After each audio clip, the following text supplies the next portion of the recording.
novamente juntos, para a leitura do livro Novos Rumos da Medicina, volume 1 e 2, escrito por Dr. Inácio Ferreira, quando diretor do Sanatório Uberaba. Vamos lá.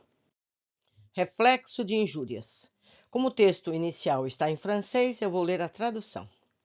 Esses fatos existem, e quem compreender um estudo tão longo, trabalhoso, doloroso, em que cada passo é marcado por incertezas agonizantes, será recompensado com sua dor.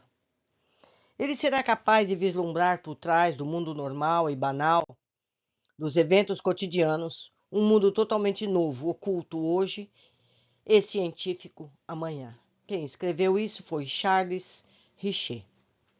As agências telegráficas e os jornais diários do mundo inteiro espalham constantemente as notícias e fotografias de verdadeiras tragédias que abalam os nossos sentimentos e abalarão ainda por muito, enquanto a Terra caminhar tão lentamente para a sua evolução. As tragédias foram de todos os tempos.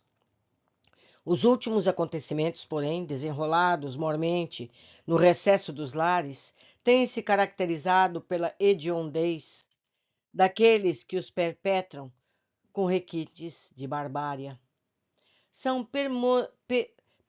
pormenorizadamente descritos com suas cores tétricas do horrível, com pinceladas de sangue, esgares e sofrimento, dando-lhes como origem inúmeras causas, porém nem sempre os que descrevem percebem os verdadeiros motivos. A ciência oficial põe-se em campo, alvoroçada, estimulada pelos governantes. O álcool e a sífilis, os dois maiores fatores e que estão perturbando a geração em geração, como estigmas de degenerescência, ainda são os verdadeiros espantalhos a preocuparem o tempo e o esforço dos inúmeros sábios que trabalham afanosamente a fim de atenuar os estragos por eles originados. Observação. Nos dias atuais temos outras e mais graves ocorrências, como o HIV, consumo de drogas ainda mais destruidoras do que as que eram usadas nos anos 1930, quando foi escrito este livro. Continuando. Os vícios campeiam, degenerando cada vez mais os cérebros já por si doentes e enfraquecidos. Álcool e sífilis, entorpecentes, ainda são mormente, para os psiquiatras, as correntes principais que serpenteiam, minando os alicerces da humanidade, procurando levá-la ao desequilíbrio, trazendo com que esse despenhe nas profundezas das trevas em estertores de dor e desespero.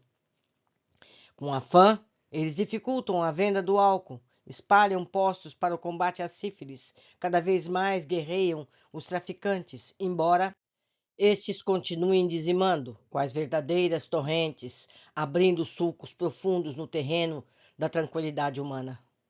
Maquinismos poderosos substituem o braço humano, aumentando o caudal dos desempregados, que vagueiam ao léu na revolta íntima com o desespero, sentindo a fome e o frio rondarem em torno do seu lar. Interesses recíprocos na ânsia de fortunas e bem-estar, que, quando não satisfeitos, ferem o orgulho e o amor próprio, lançando o homem cegamente aos desvios, aos desfalques, aos jogos, no desejo de se apegar à tábua de salvação. Vida agitada, infrene, contínua, enquanto o tempo marcha inexorável na sua continuidade de luz e trevas, enquanto os seres humanos se agitam na ânsia das horas de gozos, dissipações, enfraquecendo os cérebros, abatendo o psiquismo, definhando a matéria. Tudo isso é trivial, tudo isso é corriqueiro, por demais conhecido dentro, principalmente, dos gabinetes médicos, os verdadeiros repositórios para as dores, as lágrimas, os desesperos da humanidade que sofre. E a Terra vai, assim girando, no seu ciclo eterno, indiferente, enquanto os países se preparam para maiores hecatombes, enquanto as tragédias se avolumam, sacudindo de pavor os povos que se debatem, reconhecendo aos poucos as leis divinas e eternas que governam os mundos e melhoram as criaturas. Quantas e quantas tragédias, todavia, poderiam facilmente ser evitadas se as pessoas de ciência lançassem as suas vistas, aos seus sentidos, as suas pesquisas, para o mundo invisível, para o mundo espiritual, com o mesmo afã com a mesma boa vontade, com que o mesmo carinho, com que pesquisam a matéria e estudam o organismo. Se não se encontra o fator interno, lesão do organismo, se não se encontra o fator externo, condições de meios de vida, por que não se procurar num fator invisível? Ele existe, é uma realidade. Quanto sangue, quantas lágrimas, quantas dores, gemidos e lamentos seriam evitados por milhões de lares? Quantos cubículos nas prisões e nos hospícios não se esvaziariam se os consultórios médicos fossem tendas de trabalho, onde o espírito, o mundo espiritual, fossem também estudados com o mesmo carinho com que são estudados os vários distúrbios do organismo? A par das notícias das grandes descobertas, para atenuarem a dor física, a dor orgânica, o telégrafo não cessa também de espalhar aos quatro cantos do mundo os pormenores de tragédias horripilantes que se sucedem cada vez mais com requintes de perversidade e sadismo. No ano passado, um louco, estamos aqui entre aspas, em um dos hospitais do Rio de Janeiro, estraçalhou o seu companheiro de cubículo. Um filho que matou a mãe. A esposa, antes meiga e carinhosa, sem um motivo plausível, extermina o esposo e os filhos a machadadas. Me perdoem, meus amigos, por ler essas coisas, mas essas coisas estão escritas em todos os jornais, não é? Não quero citar nomes, mas a gente conhece um caso em que uma mocinha linda matou toda a família. No Rio, há pouco, um exemplar chefe de família suicida-se após tentar eliminar a esposa e os filhos. Procurando vários médicos e professores especialistas, pois sentia-se desnorteados, recebeu como diagnóstico surmenage, excesso de trabalho.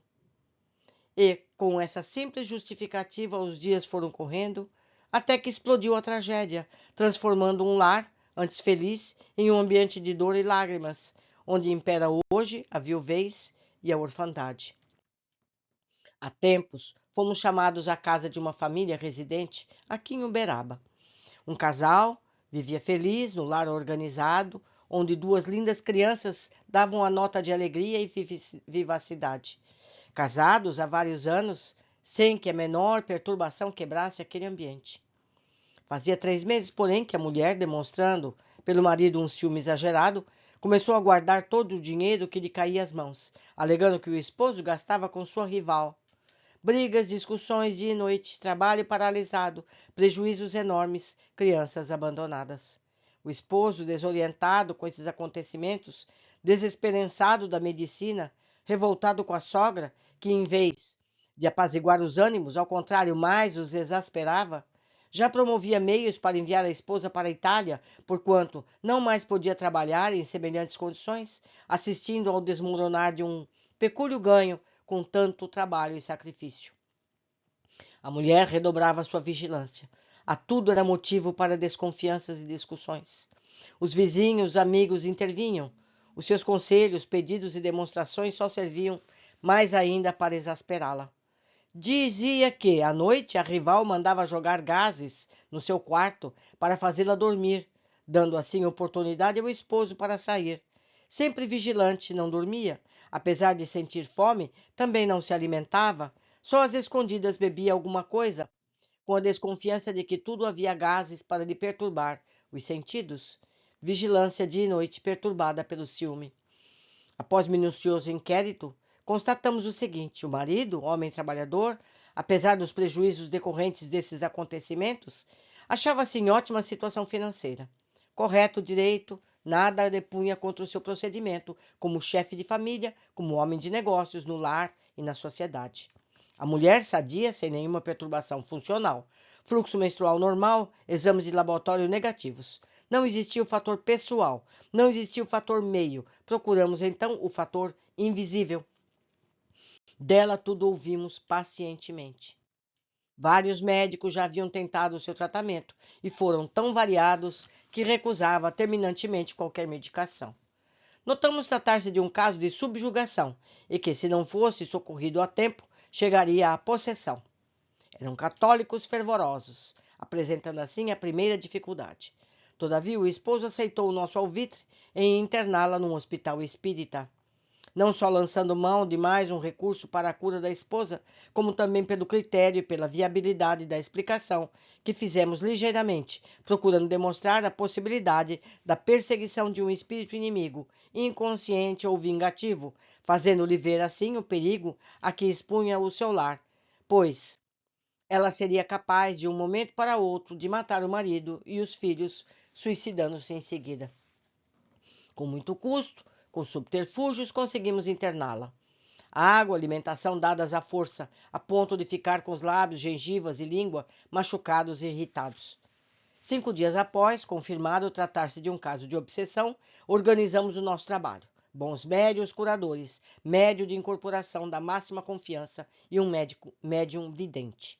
Conseguimos falar com o espírito obsessor, terrível, revoltado por estar preso e não poder agir à vontade. Nada de positivo propriamente conseguimos. A médium, pela qual a entidade se manifestara, achava-se com a saúde abalada devido à revolta tremenda do espírito. Fizemos com que se desincorporasse, a fim de não sacrificá-la, esperando melhor oportunidade. 5 dias depois, organizamos novo trabalho, com as mesmas precauções e a mesma finalidade. Foi uma sessão que enquadramos no rol das verdadeiras sessões espíritas. Médios irmanados nos sentimentos do bem, desenvolvidos e com boa vontade, dando até mesmo algo de si próprios em benefício dos que sofrem. Incorporou-se o espírito, silencioso durante muito tempo, demonstrando revolta pelos gestos e pela atitude. Não queria falar e ninguém o obrigaria a isso. Com muito custo, com rodeios e paciência, procuramos tocar num ponto sensível, a família. Com o despertar dessas recordações antigas, chorou muito, derramando lágrimas sentidas à proporção que lhe vinham as recordações do passado. E assim se referiu, por entre prantos, entrecortados e soluços. Sou um espírito consciente do meu estado. Odeio e hei de odiar e perseguir a mãe desta criatura. É uma velha orgulhosa, ruim, má, há de pagar todo o mal que me fez. Na penúltima existência, me chamava Mafalda Lorenzi. Morava em Nápoles, em companhia de meus pais e 2 irmãos. Os 2 se dedicavam à venda de peixes. Casei-me aos 18 anos de idade e, por intrigas da velha, mãe dessa senhora, a quem a nossa vizinha daquela existência, fui expulsa do meu lar. Sofri muito, fui muito insultada, padecendo os anátemas e as injúrias por um mal que não havia praticado. Meu irmão, sempre amigo, suicidou-se de desgosto. Ela riu de tudo, satisfeita com tanta infelicidade por ela mesma provocada. Também suicidei-me, antes que o maior mal e a desonra para os meus. Sofri muito, imenso, com esse gesto, até que chegasse à compreensão de estar vivendo no mundo espiritual, já desencarnada. Pouco tempo depois, ela também faleceu. Seguia sempre, nunca a abandonei. Foi sempre má, orgulhosa, ruim. Tenho procurado agora fazer com que ela sofra o mesmo que sofri. Meu irmão reencarnou-se como filho dela, nesta existência. Ele a expulsou de casa e, há pouco tempo, em um desastre de automóvel, desencarnou-se, acabando por cumprir o resto da existência que havia cortado com suas próprias mãos. Ela chorou, pagando assim os sorrisos que esboçou quando ele se havia matado. As mesmas intrigas que fez de mim, procurava eu agora fazer, por intermédio dela mesma, contra a filha e o marido, obrigando este a expulsá-la também de casa, e quando não, expulsar a mulher, fazendo com que sofresse os mesmos anátemas que sofri, e ela, a mesma dor, a mesma tortura, o mesmo desgosto que por sua causa minha mãe sofrera. Procuramos despertar o bom sentimento desse espírito, falamos sobre o perdão, sobre a evolução. Com o auxílio dos guias, conseguimos que se apresentasse o próprio espírito de sua mãe. Chorou muito, reconhecendo estar praticando um mal, atrasando assim a sua própria evolução. Partiu contente e satisfeita, em companhia da sua mãe, abandonando seu plano de vingança. Ciente de que as leis divinas regem a humanidade, alicerçadas no princípio de que o Ser Supremo não perdoa, dá assim às suas criaturas ensejos para que sofram as mesmas consequências dos males e das boas ações que sempre praticaram e praticam. Nota: todo o mundo em Uberaba conhece essa família, na década de 1930. Por isso não estão sendo dados os nomes, apenas as iniciais, LB irmão da paciente, antigo peixeiro em Nápoles, que se suicidou por desgosto do que havia acontecido com sua irmã, reencarnou-se agora como filho da antiga vizinha, por sua vez agora reencarnada como mãe da paciente. Trabalhou aqui muitos anos como peixeiro e açougueiro, conseguindo relativa fortuna. Casou-se e constituiu família. Desesperado com as intrigas constantes provocadas pela sua própria mãe, de fato expulsou-a de casa. Desencarnou há um ano, mais ou menos, vitimado por um acidente de automóvel. A filha, condoída, recorreu à mãe. Agora recomeçou com as mesmas intrigas, a ponto de que o genro quisesse também expulsá-la de casa, mandar a esposa para a Itália, onde residem seus parentes. Tudo isso não se realizou devido à intervenção que levamos a efeito com o conhecedor da doutrina e como pesquisador das causas invisíveis, quando não encontrados os demais fatores, fator pessoal e fator meio. Resultado, a paciente reconhece agora a si mesma de que quase nada se recordando do que havia feito antes. Voltou à felicidade antiga ao lar, não mais dois amigos da verdade a espalhá-la entre os antigos amigos invisíveis, ainda abalados com a transformação tão rápida da paciente. Vive feliz, satisfeita, continua boa, completamente consciente, frequentando sessões de desenvolvimento, pois é médium de incorporação. Se não conhecêssemos mais esse fator, grande auxiliar para a psiquiatria, ainda estaríamos obrigando a paciente a tomar remédios e injeções, até que, em breves dias, mais uma tragédia idêntica à do Rio sacutiria de pavor. Mais uma vez, todos aqueles que dela tivessem conhecimento. Quantas e quantas tragédias poderão ser assim evitadas quando a medicina estender o seu campo ao tratamento do espírito e as suas observações além do plano terráqueo? São observações e conceitos verdadeiros que lançamos ao mundo. Pouco valerão, bem o sabemos. Meus amigos, já vai para um século todo esse conhecimento. E até hoje essas coisas continuam acontecendo. O furacão, porém, já se anuncia, e sua força e velocidade serão bastante para levá-los bem longe, despertando os sentimentos, a curiosidade dos homens de ciência, descortinando-lhes um novo mundo, novos recursos para estancarem o caudal de dores que serpenteia pela terra. A claridade assim se fará e a medicina, com essa réstia luminosa, poderá caminhar com mais segurança nessa estrada tortuosa à beira da qual gemem inúmeros infelizes, desprezados como incuráveis. Quantos casos nós conhecemos, meus amigos, de pessoas que exterminam toda a família por motivos que nem eles conhecem, porque não estão em seu juízo perfeito, porque estão sendo marionetes de antigos algozes. Por hoje ficamos aqui, espero que meditem sobre tudo isso, reformulem as suas ideias. Até breve.